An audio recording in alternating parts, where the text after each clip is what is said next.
जब कभी भी ऐसा मेंशन किया है कि जो रिटायरिंग पार्टनर है उसको पूरा पैसा दे दो, प्लस उसका जो पैसा है वो लाएगा कौन? सर, जिस पार्टनर को भी लाना है दोनों मिलकर लाएगा, बट वो उतना अमाउंट लाएगा जिससे कि उसका कैपिटल किसमें हो जाए? प्रोपोर्शन में हो जाए। सबसे पहले हम ये देखेंगे कि हमें रिटायरिंग पार्टनर को पेमेंट कितना करना है। रिटायर्ड कौन कर रहे हैं? बी। तो लिखेंगे अमाउंट पेड टू बी। इसी का आंसर है तो बता सकते हो 84100। नीचे लिखेंगे क्लोजिंग बैलेंस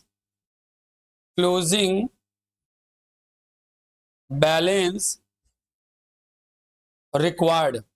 क्लोजिंग बैलेंस क्या है? देखो बोला है ना, फर्म के पास 20,000 रहना चाहिए, मतलब मुझे पेमेंट भी करना है, मेरे पास 20 रहना भी चाहिए। In total we need 1,04,100, but actually we have in our bank account और कैश अकाउंट ऑलरेडी 58,000। लिखेंगे लेस अवेलेबल बैंक और कैश, जो भी लिखना है, बैंक है तो बैंक लिख दो, 58,000 आफ्टर सब्सट्रैक्शन बताओ क्या है? 46,100। It mean this is brought by A and C, यही है ना। बट कौन कितना लाएगा वो मैं बता नहीं पा रहा हूं, वो मैं इन्फॉर्म अभी नहीं कर पा रहा हूं। आगे का स्टोरी देखो। और वो लाएगा to make their capital proportionate, उसके लिए लाएगा। क्या क्या है देखो इधर, अभी लिखेंगे बैलेंस ऑफ ए कैपिटल रफली, अभी वहां नहीं करना है, एक रफ बैलेंस निकालना पड़ेगा। बैलेंस ऑफ सी कैपिटल निकाले हो क्या? जो भी कैपिटल अकाउंट प्रिपेयर्ड है क्या? हाँ, जस्ट वहां से एक बैलेंसिंग करके विदाउट एडजस्टमेंट ए का बैलेंस बताओ क्या है? ओरली कितना है? 61,750। What is the balance of C? 22। अभी मेरा बात इधर से सुनो, स्क्रीन पे देखो Ravi. Whether cash contributed by A और कॉन्ट्रीब्यूटेड बाय बी और कंबाइंडली कोई भी सीन हो, लाए कोई भी, अल्टीमेट एग्रीगेट कैपिटल बढ़ेगा ना घटेगा? बढ़ेगा। ये तो हम लोग पहले से कंफर्म है। तो नीचे लिखेंगे cash brought by partner 46,100।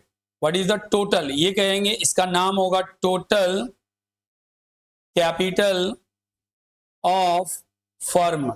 Total capital of firm 1,30,300। अब उन लोगों का ए और सी का प्रॉफिट शेयरिंग रेशियो क्या है? हाँ, क्योंकि उन लोगों का नया रेशियो होने वाला है 3:2। अब लिखेंगे capital of A capital of B 1,30,300 into 3/5, 1,30,300 into 2/5 equals to, answer बताओ 78,180। दूसरे का 52,120। डन। अब ये जो आया this is your to balance CD, लिख देना। हाँ, सीडी। और उसके बाद जो बैलेंसिंग होगा उसको बाई कैश में डाल देना। जो भी पैसा जो लाएगा उसका बैलेंसिंग हो जाएगा पार्ट। हाँ, अभी क्या करोगे? जहां पार्टनर्स कैपिटल ड्रॉ किया दिखाओ मुझे, कहां है तुम्हारा पार्टनर्स कैपिटल? कहां है? वहां पे लिखो टू बैलेंस सीडी, लिखो to balance CD in A column 78,180, in B column 52,120। C yes, B नहीं होगा, सी होगा। आ गया। एंड बाई साइड में लिखो बाई कैश, बाई साइड में लिखो बाई कैश, लिख दिए। अब जिसमें जितना बैलेंस आएगा वो उतना पैसा लाएगा। फिर इधर सुनो, दोनों जितना पैसा लाएगा वो इतने के बराबर ही होगा, ये भी फिक्स है। ये इतने के बराबर ही होगा, ये भी फिक्स है। हाँ, ये वर्किंग वाला पार्टशिप कर लो। मोमिता,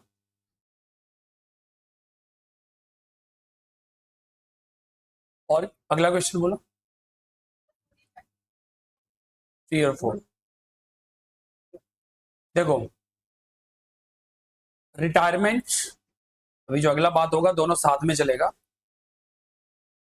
रिटायरमेंट और डेथ दोनों का ट्रीटमेंट एक जैसा ही होगा, दोनों का ट्रीटमेंट, बट दोनों में सिर्फ एक फर्क है कि रिटायरमेंट प्री प्लान्ड हो सकता है, डेथ नहीं।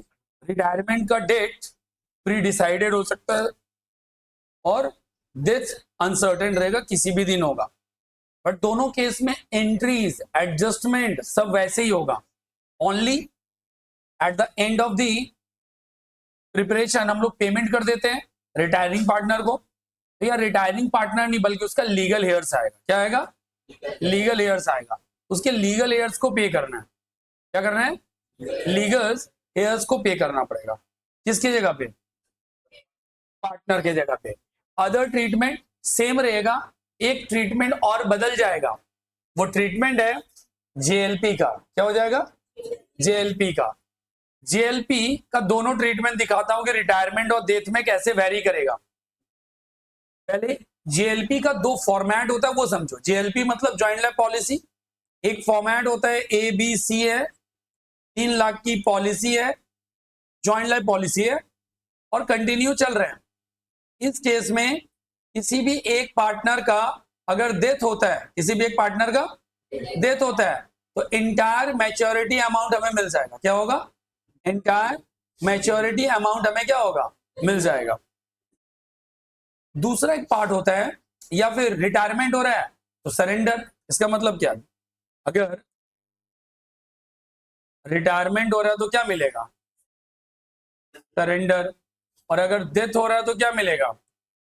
मैच्योरिटी। लेकिन मेरा सवाल है ये जो मैच्योरिटी अमाउंट है किसको मिलेगा? जो पार्टनर मर गया उसको ना सबको? हाँ बेटा सबको मिलेगा। क्या होगा? मतलब मरने पे मैच्योरिटी मिलेगा बट बटेगा सब में। ये एक फॉर्मेट है, इसमें कोई दिक्कत है क्या? अगला है ABC, ये भी जेएलपी है बट हम हर एक के नाम पे 1-1 लाख रुपया असाइन है, समझना अच्छे से। तो रिटायरमेंट पे क्या होगा? Surrender in all cases, surrender इन, या लिखेंगे सरेंडर फॉर ऑल पार्टनर। और मान लो ए का डेथ हो गया, किसका डेथ हो गया? तो ए का मिलेगा मैच्योरिटी। ए का क्या मिलेगा? डेथ के केस में, क्योंकि ए मरा है बट बी और सी तो जिंदा है ना, उसका मैच्योरिटी कितना मिलेगा? 1 लाख ही मिलेगा। और बी और सी का मिलेगा सरेंडर। क्या मिलेगा? मान लेते हैं कि इसका सरेंडर वैल्यू कितना है? 60,000। मैच्योरिटी यहां कितना मिलेगा? 3 लाख। यहां मैच्योरिटी, यहां पे सरेंडर ऑफ ऑल पार्टनर कितना मिलेगा? 60,000। यहां मैच्योरिटी इसका 1 लाख मिलेगा और इसका सरेंडर मिलेगा 40,000। मैं मान लिया हर एक का सरेंडर वैल्यू 20,000 है। मीन्स अगर पॉलिसी डिफाइंड है सेपरेटली, उस केस में अगर कोई मरता है तो क्या होगा? हाँ सेपरेटली सिर्फ उसी का मैच्योरिटी मिलेगा, अदर पार्टनर का सरेंडर। तो अच्छा इस केस में तो पता था कि मैच्योरिटी मिला सब में बटेगा। इस केस में क्या होगा? दूसरा वाला केस में नहीं बेटा, इस केस में भी 1 लाख सब में बटेगा, 40,000 सब में बटेगा। तो मतलब है तो जॉइंट लाइफ पॉलिसी है, सबका हिस्सा है उसमें। समझ में आया क्या? हाँ और 40,000 भी सब में बटेगा। जब पार्टनरशिप करने का टाइम पे सोच समझ के करना, नहीं तो तुमको मार के सब बंटवारा कर लेगा। समझा? क्लियर है क्या? जेएलपी वाला पार्ट क्लियर है? डन है। अभी एक पार्ट होता है रिटायरमेंट का, जो सम्स रहेगा ना ज्यादातर ऐसे रहेगा कि ईयर एंड में रिटायरमेंट होगा। लेकिन मान लो कि मेरा ईयर एंड 31 मार्च 2025 है और रिटायरमेंट और डेथ कुछ भी मान ले हमारा हुआ है 30 जून 2026 को, सॉरी 2025 को। तो बेटा पिछले साल का प्रॉफिट तो बढ़ गया बट अप्रैल मई जून 3 महीने के लिए प्रॉफिट होगा कि नहीं?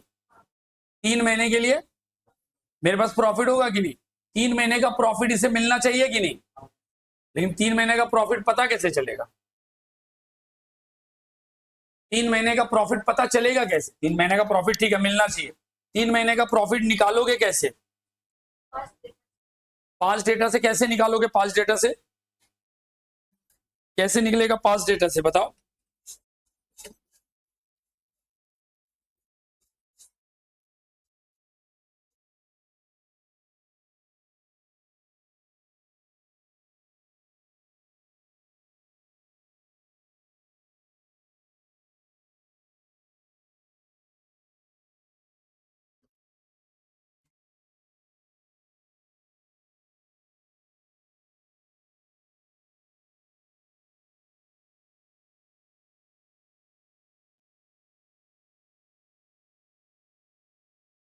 यहां पर देखो दो चीज है सर, 3 महीने का जो प्रॉफिट निकलेगा ना, on the basis of last year profit और पास्ट ईयर्स एवरेज प्रॉफिट, जैसे भी निकालना है, एग्जाम में क्वेश्चन में दिया रहेगा, तो लास्ट ईयर के प्रॉफिट पे निकल जाएगा। तो मान लो लास्ट ईयर का प्रॉफिट जितना रहेगा वो 12 मंथ का है, प्रोपोर्शनेटली 3 महीने का निकाल लोगे। क्या करोगे?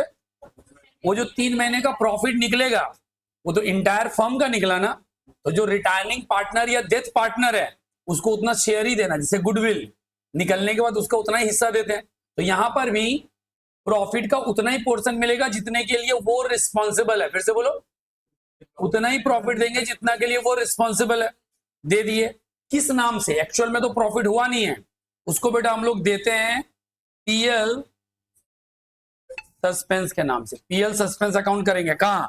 पार्टनर्स कैपिटल के बाय में, और बैलेंस शीट में कहां लिखेंगे? एसेट्स में। ठीक है ना, दो ट्रीटमेंट करेंगे, पार्टनर्स कैपिटल के बाय में लिखेंगे और कहां लिखेंगे? एसेट्स में लिखेंगे। ये रहा दो एंट्री, जेएलपी और बोलो बेटा ये पास्ट ईयर्स का प्रॉफिट। अब जेएलपी डेथ में जनरली मैच्योरिटी होगा, रिटायरमेंट में मैच्योरिटी का कोई कॉन्सेप्ट नहीं है, लेकिन दोनों जगह पे बाकी बात सब चीजें सेम रहेगा, इसीलिए डेथ और मैच्योरिटी को अलग अलग नहीं समझना है, एक साथ पढ़ना है। चाहे हम डेथ का सवाल करेंगे रिटायरमेंट कवर है, रिटायरमेंट का सवाल करेंगे डेथ कवर है, और अल्टीमेट कहीं ना कहीं एडमिशन से रिलेटेड है, क्योंकि रिवैल्यूएशन वहां भी करता है, बैलेंस शीट भी करता है, पार्टनरशिप में सिर्फ डिफरेंसेस आएगा। इस पॉइंट को नोट करो, हम लोग दूसरा सम सॉल्व करेंगे।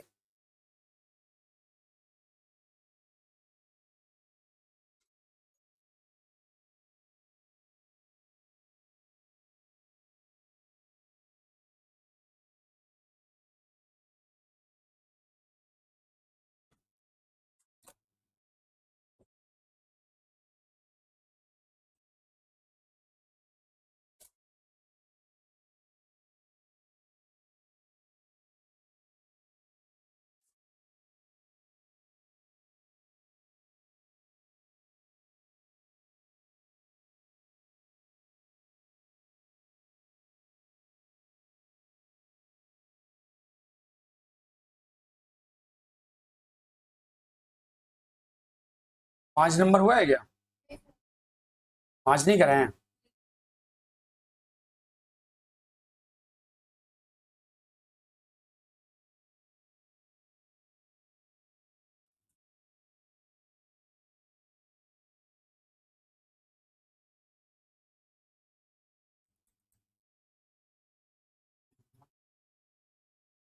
चलो 5 नंबर स्टार्ट करो।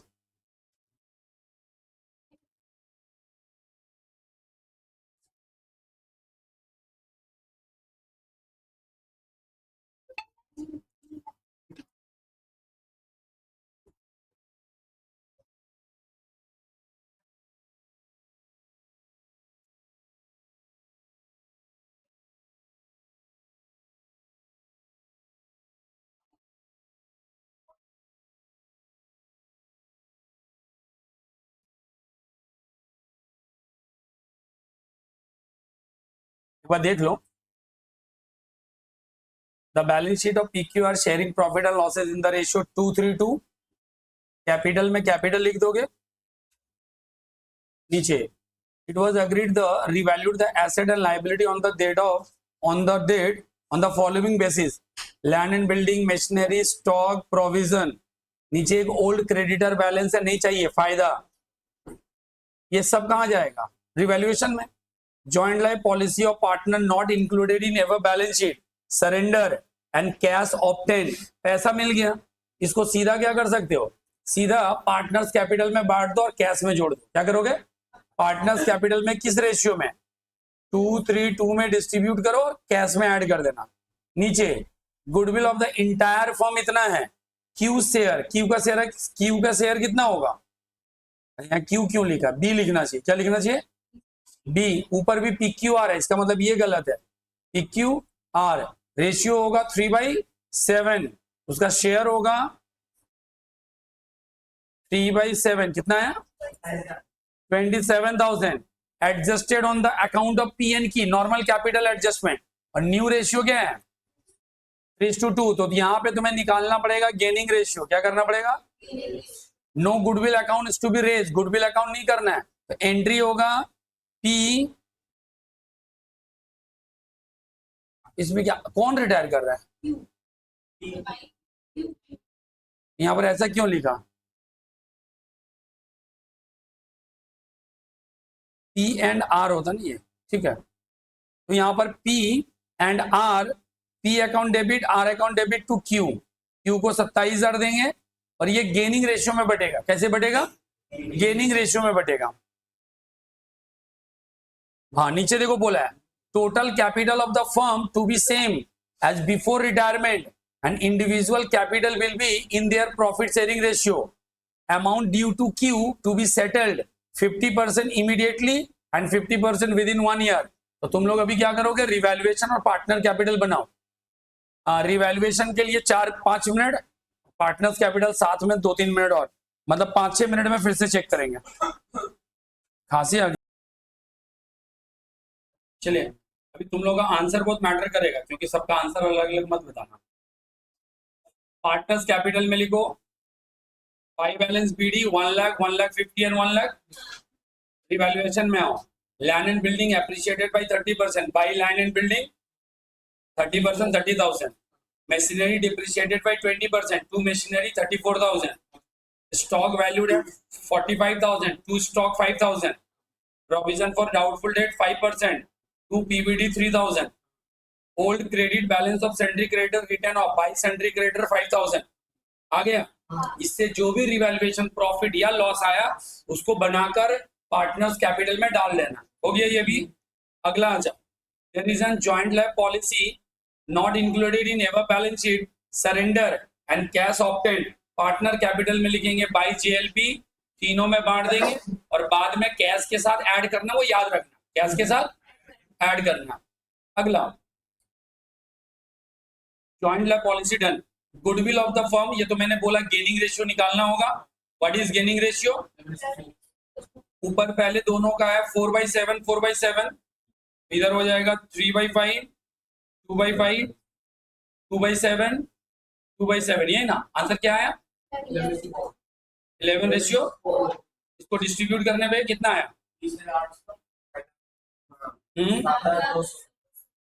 तो क्या करेंगे, लिखेंगे by P by R, amount लिखेंगे क्यू में, समझे? By P by, partners capital की बात कर रहा हूँ, पार्टनर्स कैपिटल में लिखोगे by P capital by R capital, amount आएगा क्यू के कैपिटल में। और डेबिट साइड में लिखो पार्टनर्स कैपिटल के टू क्यू कैपिटल, अमाउंट लिखोगे पी और क्यू में। अमाउंट कहाँ लिखोगे? पी और क्यू के कॉलम में अमाउंट लिखोगे, ठीक है। Next, goodwill done. Total capital of the firm is to be same as before retirement and individual capital is to be in their profit sharing ratio। इधर देखो, यहाँ पे लिखेंगे total, इधर लिखेंगे total capital before retirement, total capital before retirement कितना है? इसका क्या, टोटल फर्म की बात कर रहा हूं। टोटल कैपिटल बिफोर रिटायरमेंट क्या है? 3,50,000। ये 3,50,000 आएगा पी एंड आर के लिए। What is the new profit sharing ratio? 3,50,000 into 3/5, 3,50,000 into 2/5, answer कितना आएगा? कितना? 2 लाख, 2,10,000, 1,14,000, 1,40,000, ठीक है क्या?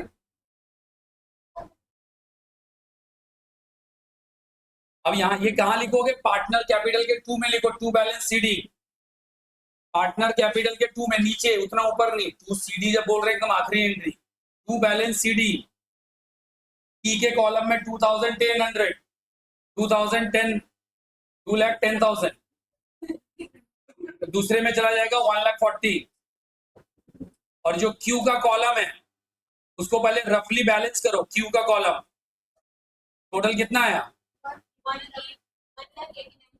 उसका हाफ कर लो। हाँ, तो उसमें लिखो 2 कैश, 2 कैश। हाँ, लिखो 2 कैश। उसका जो हाफ अमाउंट आया क्यू में लिख दो। वो क्यू है तुम्हारा कॉलम।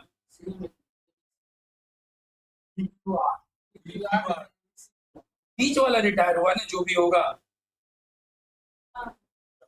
रिटायर भी होगा तो बीच वाला हुआ होगा। क्या करेंगे?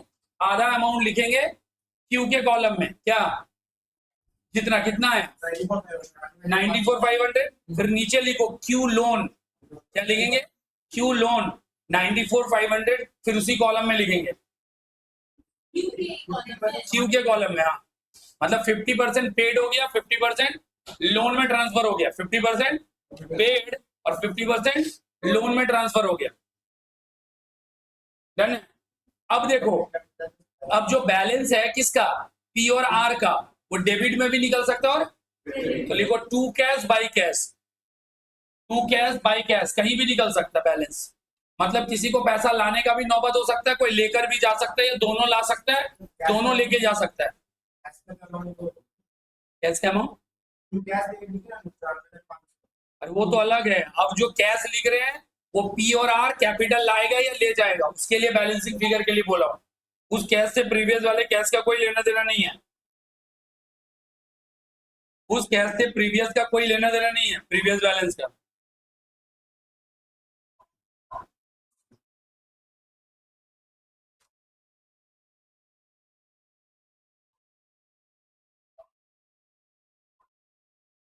हो गया?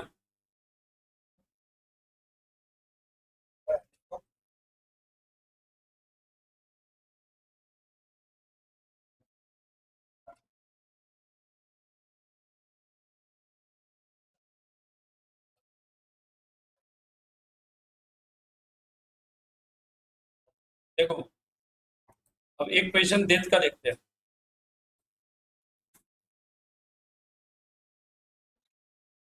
मैं करवाता हूँ साथ में। देखो, the balance sheet of Amitabh, Abhishek and Amrish as on 31st December 2012 stood as follows and अच्छा, ये बैलेंस पूरा बिगड़ जा रहा है ना। क्रॉप करके लाओ।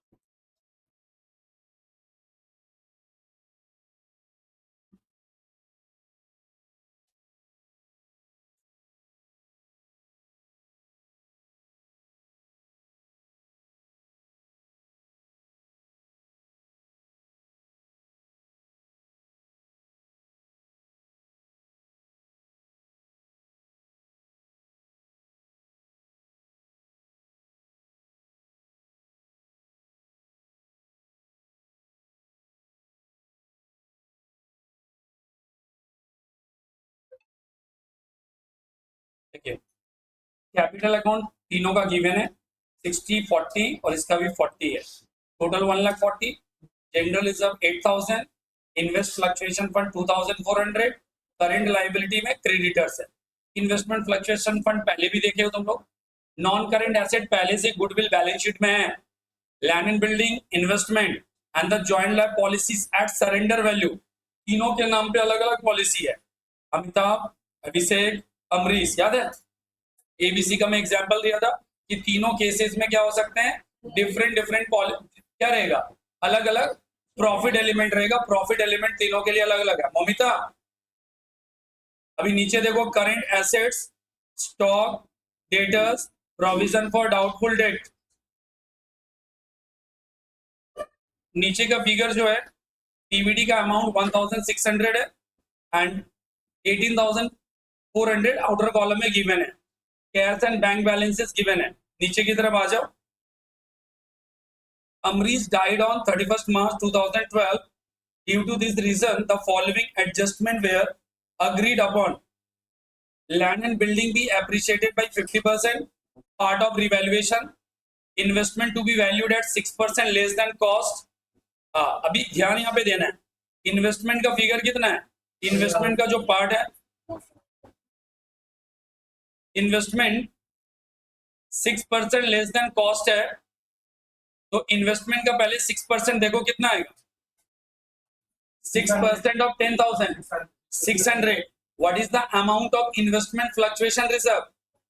2,400. Out of 2,400, 600 क्या रहेगा, reserve for future, future debt के लिए हम लोग इसे क्या करेंगे, रिजर्व करेंगे, and the remaining amount 1,800 distributed in old partner in old profit sharing ratio. तो ये इन्वेस्टमेंट वाला कहानी खत्म, ये रिवैल्यूएशन में नहीं जाएगा। All debtors except 20% which are considered at doubtful were good. यहाँ पर क्या लिखा है, except 20% which are considered at doubtful were good. तो all debtors मतलब 20,000 का 20% निकाल लो, 20,000 का 20% कितना आएगा, 20,000 का 20% 4,000। तो ये जो 4,000 का अमाउंट है ये पीवीडी होगा, बट ऑलरेडी 1,600 पीवीडी हमारे यहाँ पर गिवन है।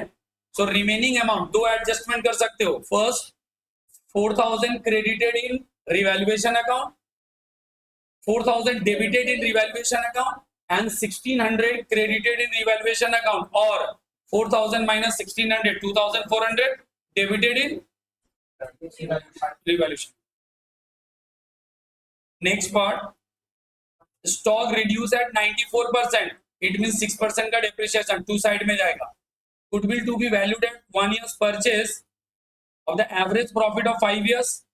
तो अब तुम्हारे पास 5 years का प्रॉफिट है, 5 years के प्रॉफिट का एवरेज निकालो, एंड गुडविल निकालने के लिए 1 year परचेज मेथड है, so multiply by 1। Amrish share of profit to the date of death to be calculated on the basis of average profit of the 3 completed year immediately preceding the year of death। तो death वाले year से पिछले का हमें क्या लेना है, average लेना है, बट एवरेज कितने दिन का लेना है, 3 years। तो याद रखना एग्जाम में एवरेज 5 years का दिया है, गुडविल पर्पस के लिए 3 years का एवरेज यूज करेंगे, बोलो पास्ट ईयर का प्रॉफिट कैलकुलेट करने के लिए। तो तुम लोग दो चीज कैलकुलेट करो, गुडविल, पार्टनर्स कैपिटल अभी ड्रॉ मत करना, हम साथ में चलेंगे। हाँ, तुम लोग अभी करोगे गुडविल, पास्ट ईयर का प्रॉफिट और रिवैल्यूएशन, बस इतना सा काम करो इसमें। नहीं, और भी छोटा करना पड़ेगा तो।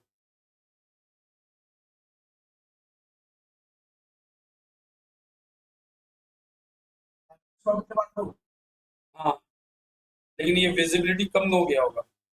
एक काम करता हूँ, व्हाट्सएप पे भी दे देता हूँ, क्वेश्चन तो मैं व्हाट्सएप पे दे दिया हूँ, देख लो, वहां से चेक करो। आ गया तो आ गया, अब चला जाएगा।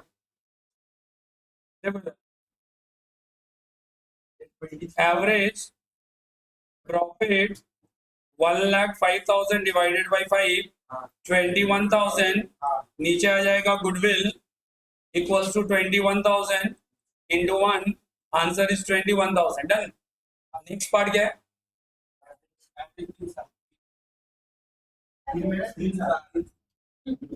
3 साल का, यहाँ नीचे लिखेंगे एवरेज प्रॉफिट करेंट 3 साल के लिए, 1 2 3 लेटेस्ट 3 years, 18,000 16,000 तुम लोग स्टार्टिंग से ले लिए होगे। अरे रिटायरमेंट से पीछे 3 साल लेटेस्ट होता है ना जी, तो तुम लोग ले लिए होगे 23 28, वो तो ओल्ड ईयर है। टोटल कितना है, एवरेज कितना है, 18,000। नीचे लिखेंगे प्रॉफिट कब उसका रिटायरमेंट या डेथ कब हो रहा है? 31 मार्च को मर रहे हैं और बैलेंस शीट का डेट क्या है? 31 दिसंबर। कितने महीने के बाद? 3 महीने के बाद। Profit for 3 month 18,000 into 3/12. Answer is 4,500. 4,500. इसमें से जिसका डेथ हुआ है उसका शेयर क्या था? कुछ नहीं बोला है तो मतलब इक्वल शेयर, कुछ नहीं बोला है तो इक्वल, यानी 1/3। यहां लिखेंगे Amrish share of profit 4,500 into 1/3 1,500। Revaluation तो बना ही लिए होगे। रिवैल्यूएशन का प्रॉफिट आया ना loss?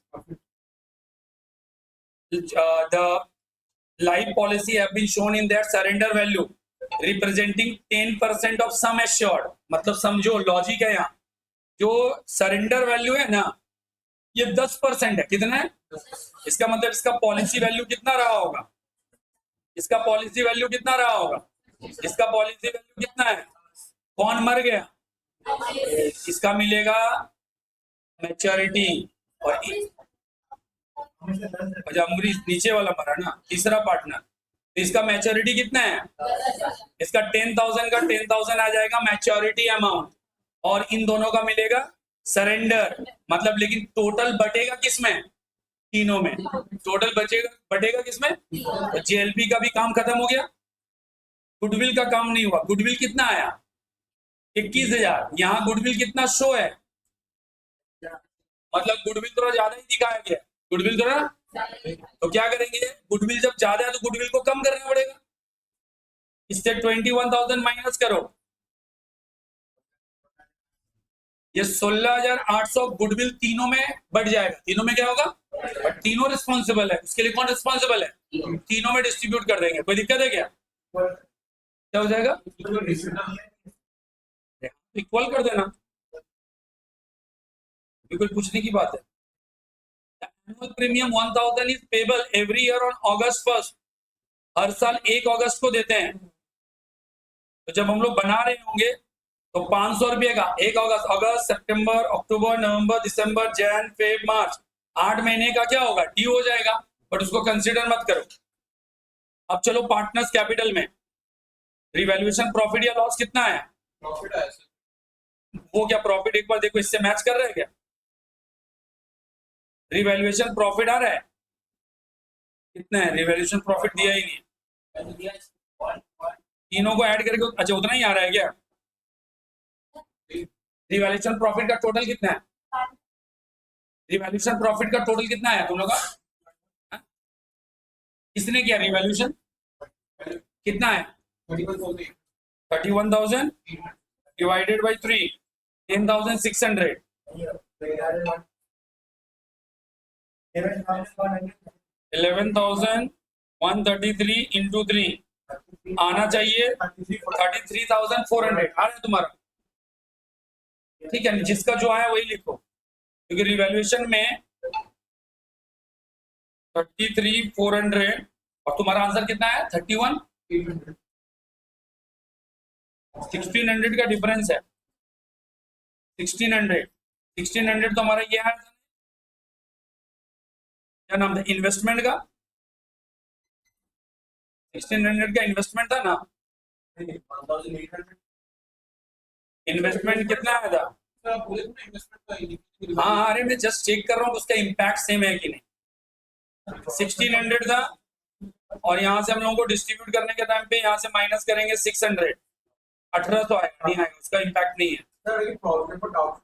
Provision for doubtful date का तुम लोग क्या ट्रीटमेंट किया एक बार बताओ तो मुझे, अभी पता चल जाएगा। कितना लियो? तुमने 4,000 लिया, तो जब तुम 4,000 पूरा ले रहे हो तो इसको कैंसिल नहीं करोगे बाई साइड में? अभी मैं बोल के गया कि 2 काम करने हैं, या तो 4,000 डेबिट में लिखना है, 1,600 क्रेडिट में लिखना है, और 2,400 डेबिट में लिखना है। दोनों में से कोई एक एडजस्टमेंट करो, रिवैल्यूएशन मैच कर जाएगा। रिवैल्यूएशन मैच कराओ, 2 मिनट का टाइम लो, रिवैल्यूएशन मैच कराओ।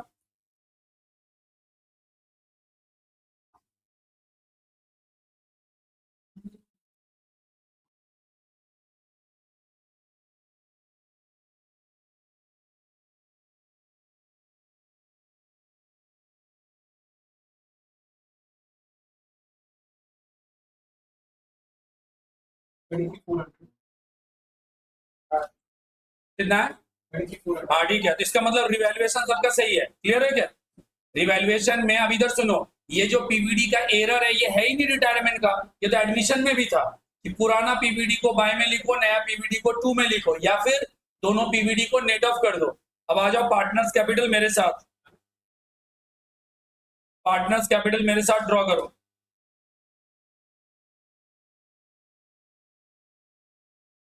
पार्टनर्स है, छोटे छोटे, ज्यादा बड़ा नहीं आएगा।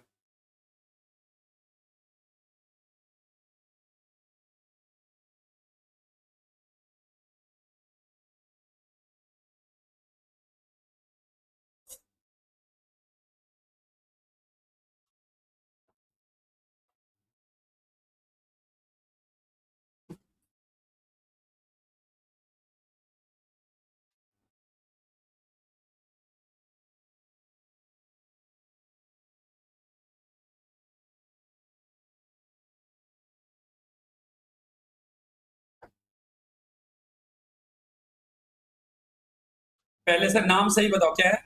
पहले अमिताभ, अमिताभ, अभिषेक, अमरीश। क्योंकि अगर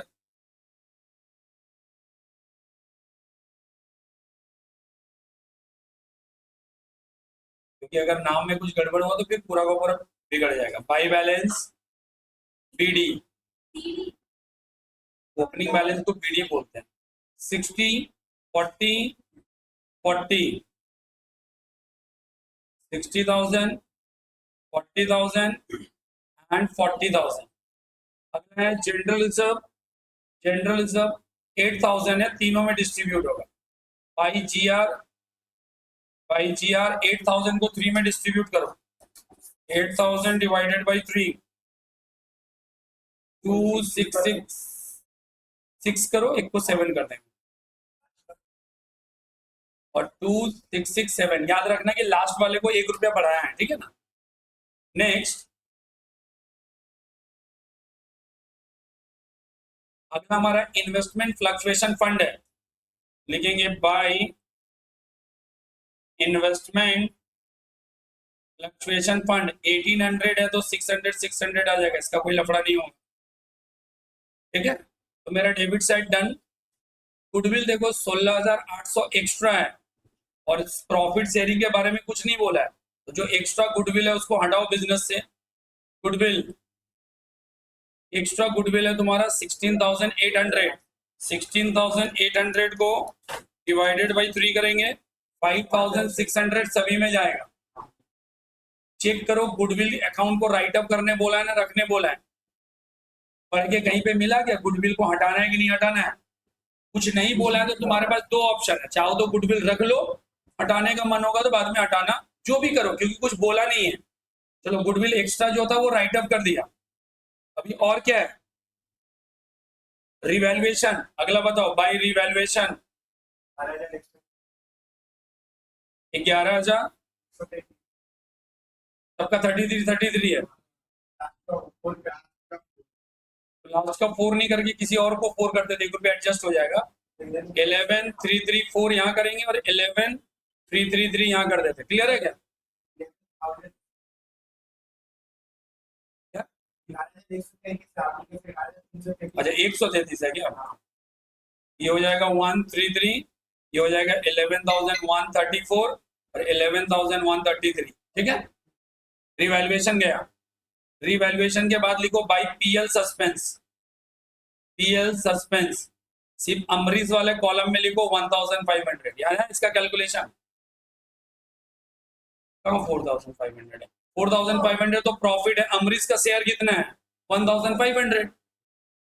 अब इधर ऊपर आते हैं, land building investment data stock goodwill, Amrish का शेयर ऑफ प्रॉफिट दे दिए, और यहाँ पर कंप्लीटेड ईयर। अब देखो जो जेएलपी है, जेएलपी में 2 चीज होता है बेटा, जो जेएलपी का मैच्योरिटी है वो पैसा मिलेगा, और सरेंडर वाला पैसा नहीं मिलेगा। तो तुम्हारे पास 2 चीज है, या तो पूरा का पूरा जेएलपी ले लो, क्योंकि मैं सरेंडर का एक रूल बताया था कि सरेंडर में एक्चुअल में नाम कैंसिल कराते नहीं है, उतने का हम क्या करते हैं, शेयर दे देते हैं।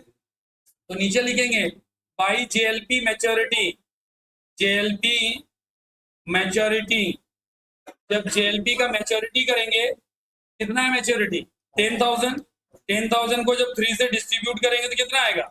एक काम करो ना, मैच्योरिटी एंड सरेंडर एक साथ कर दो, मैच्योरिटी एंड।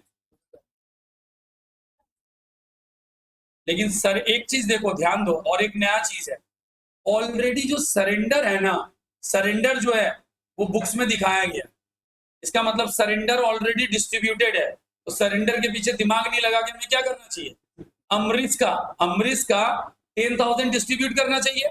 लेकिन एक घटना और है, एक लॉजिक और है, ये जो आने वाले टाइम पे ये अमरीश का 1,000 सरेंडर रहना चाहिए क्या?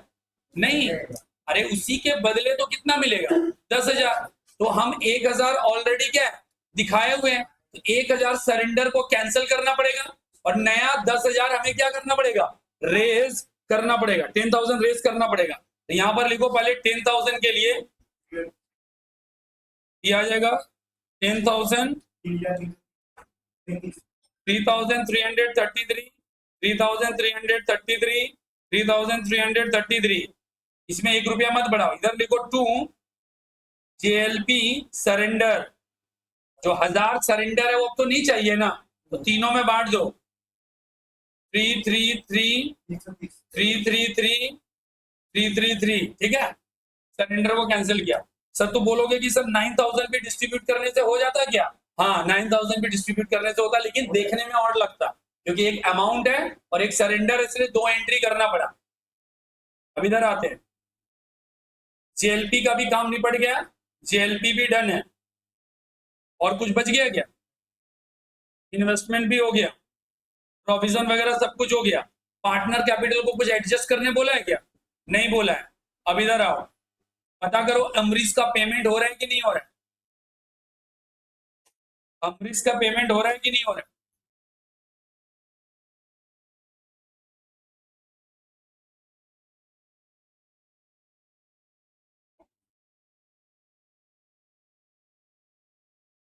नहीं होगा तो याद है, इसका लोन अकाउंट नहीं होगा, नीचे लिखना executors of Amrish, executors of Amrish 5, किसका? एग्जीक्यूटर्स का कितना? 506। कैसे 06 कैसे आ सकता है? लास्ट में तो 0 आना चाहिए, 6 तुम्हारा कैसे आया? क्योंकि 3 तो कैंसिल है, तो 06 नहीं आना चाहिए, कुछ गलत बोल रहे हो। 3 की को रास्ते पर 3 तो कैंसिल होएगा। हाँ 5-7 किसका बोलियो, बोलो सेकेंड वाला। यहाँ इसका बैलेंस में लिख देते हैं 57800। हाँ 53,000। हाँ ये सही आ सकता है, लारे लास्ट में 0 होगा, सही है तुम्हारा, हो सकता है। लास्ट में 6 कैसे आ जाएगा सुमित? कुछ गलत टाइप की हो।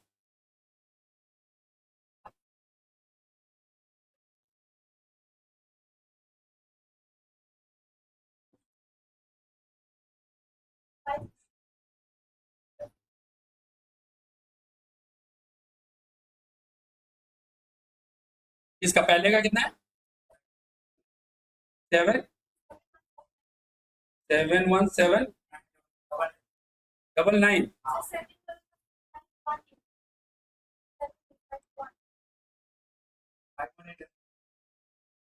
5,1,5,1,800।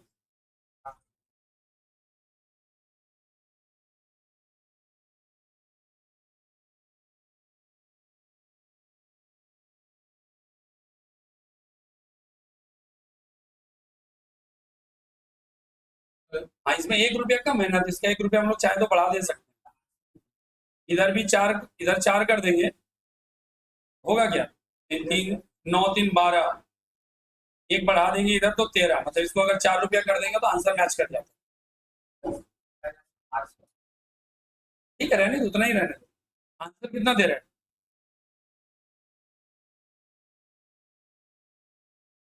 इंक्रीज क्या एग्जीक्यूटर का 53,300, लेकिन जो पार्टनर कैपिटल है नाम नहीं लिखा है, सिर्फ लिख दिया डेबिट। डेबिट क्या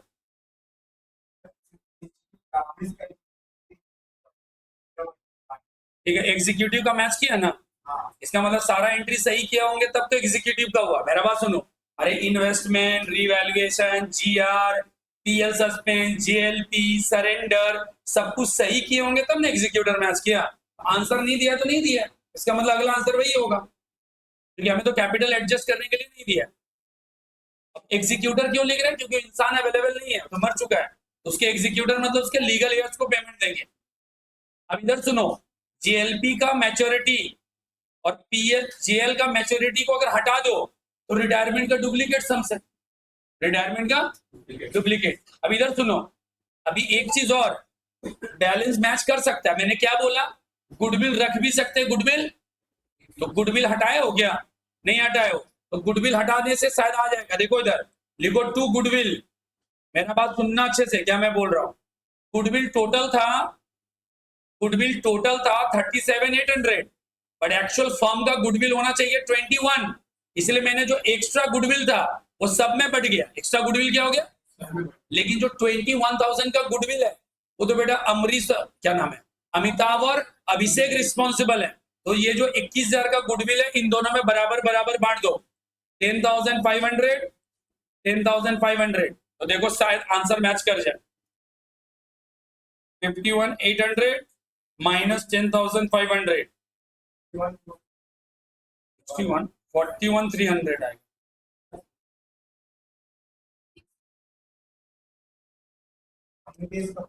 अच्छा 61,299 नहीं ना, हाँ 1 रुपया बढ़ा देंगे तो 300 हो जाएगा। अब इस केस में सुनो इधर, अगर ये ब्लैक वाला गुडविल करोगे तो बैलेंस शीट में 1 भी रुपया गुडविल मत लिखना, बैलेंस शीट में 1 भी रुपया गुडविल का मत लिखना बेटा, 1 भी गुडविल वहां पे नहीं जाएगा, ठीक है? कोई दिक्कत है इसमें? करके ले जाना फिर इसको, कॉपी कर लो, थोड़ा छोटा कर दूं क्या?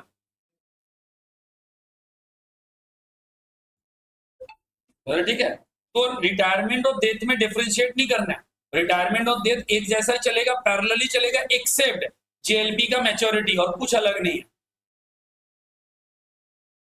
सिर्फ जेएलपी का मैच्योरिटी अलग है।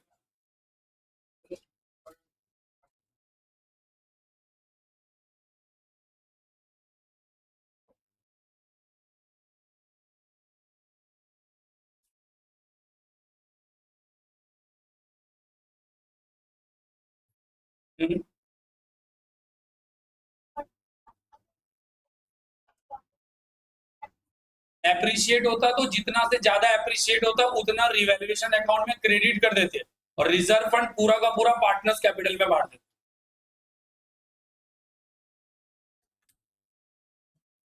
बहुत ही अच्छा क्वेश्चन है ना। अभी तक हम लोग ये समझ रहे हैं इन्वेस्टमेंट घटा तो फ्लक्चुएशन से माइनस करते हैं, बचा हुआ पार्टनर कैपिटल में बांटते हैं।